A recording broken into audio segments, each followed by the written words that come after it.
قسمت سوم، نبرد برای آزادی، نبرد مادها با آشوریان. هجوم آشوریان. شهر کوچکی در مرزهای ماد.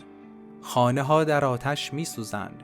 زنان و کودکان در حال فرارند و سربازان آشوری با زره‌های سنگین و عرابه‌های جنگی در حال تخریب هستند. امپراتور آشور، بزرگترین قدرت نظامی زمان خود، با زره‌های آهنین و عرابه‌های سنگین به مرزهای ماد یورش برد. آنها می‌خواستند سرزمین‌های ماد را به زانو درآورند. اما این فقط یک تهاجم نبود. این مبارزه‌ای برای نابودی امید بود. مادها که در میان خرابه‌های روستا به یکدیگر کمک می‌کنند، اما چهرهشان پر از نگرانی است. در برابر این ارتش مجهز، مادها تنها یک سلاح داشتند: اراده‌ای که هیچ زرهی نمی‌توانست آن را بشکند. نقشه‌ای از قلمروی آشور که به سوی مرزهای ماد گسترش می‌یابد دیده می‌شود. آشوریان با ارتشی که از شمال تا جنوب منطقه را تسخیر کرده بود، به دنبال گسترش قلمروی خود بودند. اما مادها هرچند کوچک و پراکنده، حاضر نبودند سرزمین خود را تسلیم کنند. یکی از رهبران قبایل با نگرانی میگه: آنها زره‌های سنگین و عربه‌های جنگی دارند. ما چگونه میتوانیم در برابر آنها ایستادگی کنیم؟ دیاکو میگه: ما شاید زره‌های آهنین نداشته باشیم، اما چیزی داریم که آنها هرگز نخواهند داشت. سرزمینی که برایش خواهیم جنگید. این جنگی برای آزادی است. تصمیم گیری دیاکو در میان رهبران قبایل ایستاده. نور آتش چهرهش را روشن می کند. سربازان دور او حلقه زدند و شروع به صحبت می کنه. آشوریان ممکن است قدرت داشته باشند، اما قدرت واقعی در ایمان است. ما برای خاکمان، برای فرزندانمان خواهیم جنگید. امروز باید به دشمن نشان دهیم که آزادی ارزشی است که نمیتوان آن را خرید یا تسخیر کرد. رهبران قبایل که با نگاه‌های مصممشان سر تکان میدهند. یکی از جنگجویان بلند فریاد میزنه و میگه: این زمین خانه ماست. ما برای آن خواهیم جنگید، حتی اگر آخرین نفسمان باشد. با سخنان دیاکو روحی تازه در قلب‌های مادها دمیده شد. اتحاد تنها راه پیش رو بود.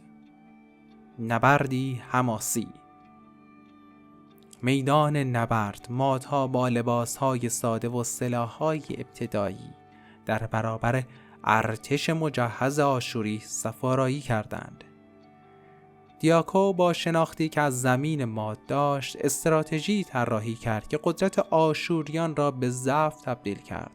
سربازان ماد در تپه‌ها و دره‌ها کمین کردند. هر سنگ، هر درخت و هر کوه به سنگری برای مقاومت تبدیل شد. مادها که از کمینگاه‌ها به دشمن یورش می‌بردند، عرابه‌های سنگین آشوری در زمین‌های سنگلاخی گیر می‌کنند و سربازان ماد با فریادهایی از پشت تپه‌ها حمله می‌کنند. یک از سربازان ماد میگه: این زمین ماست و آن را پس خواهیم گرفت. آشوریان که انتظار چنین مقاومتی را نداشتند، غافلگیر شدند. مادها با تکنیک هایی که از ایمان و هوش نشأت گرفته بود، بر دشمن چیره شدند. پایان. پیروزی تلخ. میدان نبرد پس از جنگ. اجساد سربازان روی زمین افتادند. دیاکو در میدان ایستاده و به خورشید در حال غروب نگاه می‌کند. این پیروزی آسان به دست نیامد. مادها بهای سنگینی برای آزادی پرداختند. هزاران نفر جان خود را از دست دادند. اما این نبرد نشان داد که سرزمین ماد شایسته آزادی است. دیاکو آرام و با چهره خسته میگوید: این زمین با خون ما آزاد شد. این ما پیروزی تنها آغاز راه است. ما باید برای نگهداری آن آماده باشیم.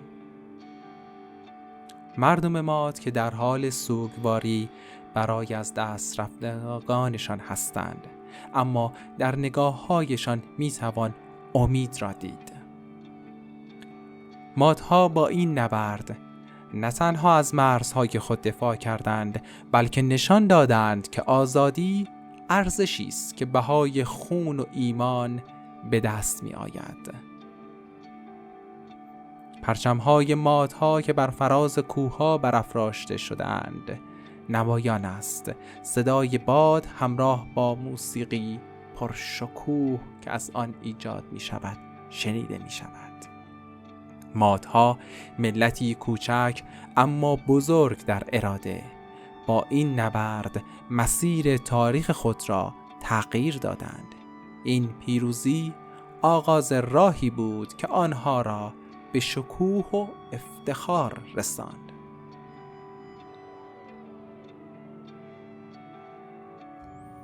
در قسمت بعدی و پایانی از سرگذشت مادها می‌خواهیم به زندگی اجتماعی و فرهنگی آنها برای آشنایی بیشتر شما بپردازیم.